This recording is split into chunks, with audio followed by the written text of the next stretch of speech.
इस गहन चर्चा में स्वागत है। आज हमारे पास जो स्रोत सामग्री है वो वाकई किसी खजाने से कम नहीं है। बिल्कुल। हम बात कर रहे हैं the oracle of Omaha, Warren Buffett's principles of wealth की। सुनने वालों के लिए ये स्पष्ट कर दूं कि ये कोई बोरिंग फाइनेंस लेक्चर नहीं है। हाँ, बिल्कुल नहीं। ये तो एक तरह की मास्टर क्लास है। सही कहा। हम एक ऐसे सफर को डिकोड करने वाले हैं जो नेब्रास्का की सड़कों पर अखबार बेचने वाला एक लड़के से शुरू होता है और दुनिया के सबसे बड़े इन्वेस्टिंग एम्पायर तक पहुंचता है, जो कि अपने आप में एक बहुत ही अद्भुत कहानी है। लेकिन जो चीज इस स्रोत को सबसे अलग बनाती है वो ये है कि मतलब ये रातों रात अमीर बनने की कोई स्कीम नहीं है। ये कहानी है एक्सट्रीम अनुशासन की, एक अलग ही लेवल के कॉमन सेंस की और उस धैर्य की जो शायद आजकल लगभग गायब हो चुका है। चलिए इसके हर पहलू को खोल कर देखते हैं। बिल्कुल। आज के वक्त में जब हर कोई बस नेक्स्ट बिग थिंग के पीछे भाग रहा है और चारों तरफ सूचनाओं का एक अजीब सा शोर शराबा है, तब ये चर्चा बहुत जरूरी हो जाती है। एकदम सही। ये सामग्री सुनने वालों को याद दिलाती है कि सूचनाओं के इस भारी शोर के बीच भी निवेश के जो बुनियादी सिद्धांत 50 साल पहले काम करते थे, वे आज भी अटल हैं। मतलब बेसिक्स कभी नहीं बदलते। जी। सबसे दिलचस्प बात यह है कि ये सिद्धांत बहुत कॉम्प्लेक्स नहीं है, लेकिन उन पर टिके रहना दुनिया का सबसे मुश्किल काम है। तो शुरुआत करते हैं बिल्कुल बेसिक से, बचपन की नींव से। स्रोत में बताया गया है कि 30 अगस्त 1930 को ओमाहा नेब्रास्का में उनका जन्म हुआ था। पिता एक स्टॉक ब्रोकर थे, तो हम मान सकते हैं कि घर में नंबर्स और बिजनेस की बात आम थी, लेकिन उनका जो व्यापारिक नजरिया था वो बचपन से ही एकदम अलग था। हाँ, वो कोका कोला वाला किस्सा। बिल्कुल। महज 6 साल की उम्र में कोका कोला के 6 पैक खरीदना और उन्हें फुटकर में बेचकर मुनाफा कमाना, मतलब 6 साल का एक बच्चा व्यापार के मूल सिद्धांतों को कैसे समझ सकता है? ये वाकई अचरज की बात है। और सिर्फ यही नहीं, 11 साल की उम्र में अपनी जिंदगी का पहला शेयर खरीदना।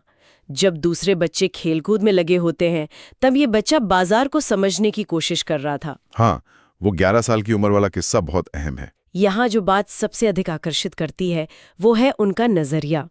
उन्होंने शेयर बाजार को कभी भी महज एक खेल या सट्टेबाजी नहीं माना। कोई कसीनो नहीं समझा। बिल्कुल नहीं।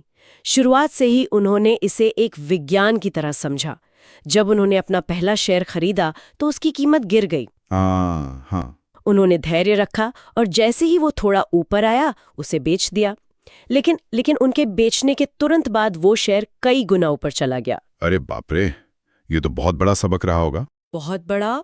उस एक घटना ने उस बच्चे को निवेश का सबसे बड़ा पाठ पढ़ा दिया कि बाजार को टाइम करने की कोशिश करना बेकार है और असली मुनाफा धैर्य में है।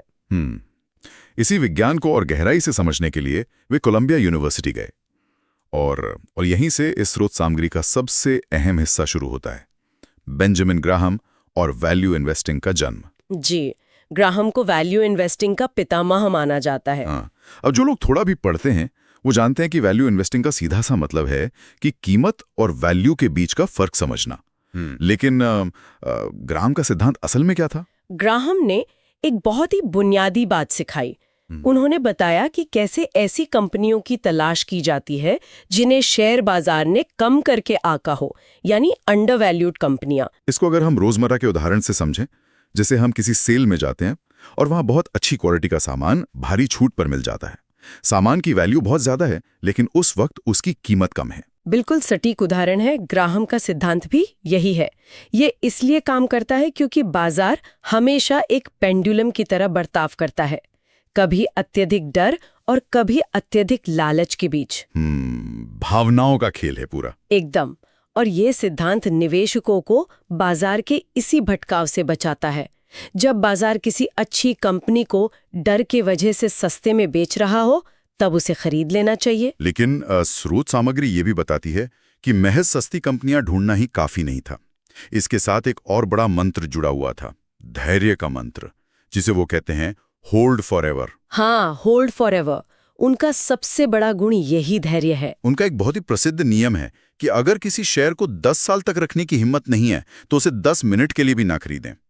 यहाँ कहानी सबसे दिलचस्प हो जाती है। कैसे? क्योंकि अगर आज के दौर की बात करें जहां हर कोई जल्दबाजी में है, डे ट्रेडिंग चल रही है, लोग मिनटों में शेयर खरीदते हैं और बेचते हैं, और दूसरी तरफ उनका ये दशकों का धैर्य है।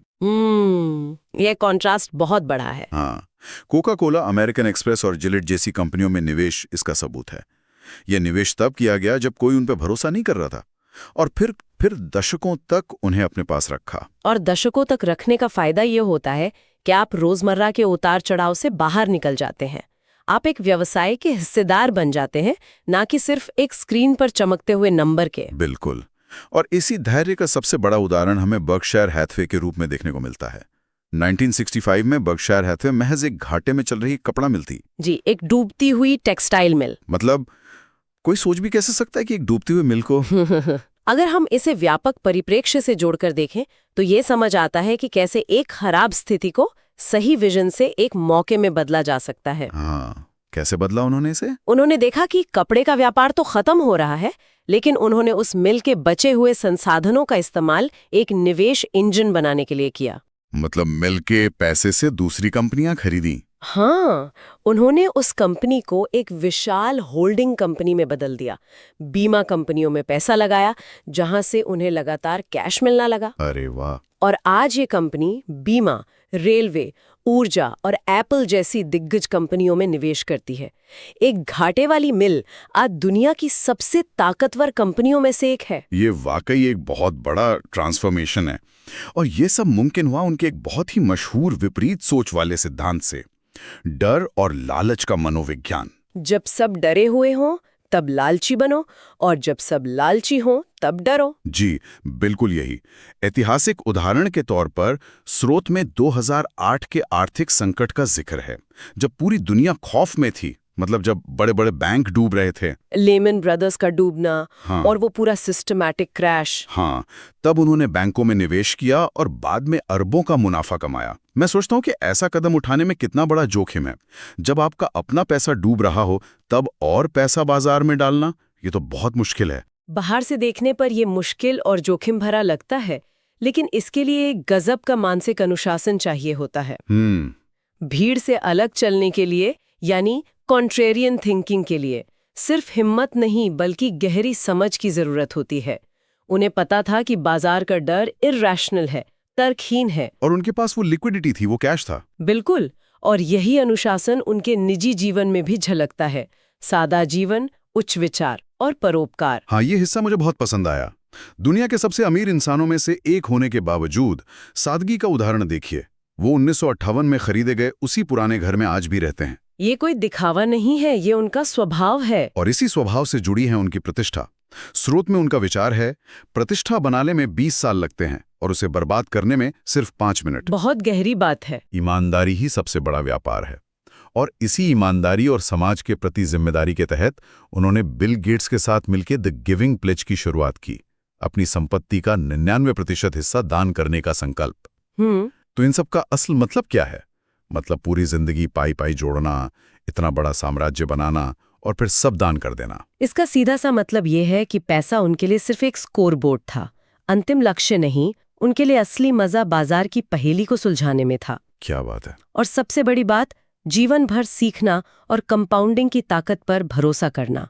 हाँ, सीखने की जो भूख है उनमें।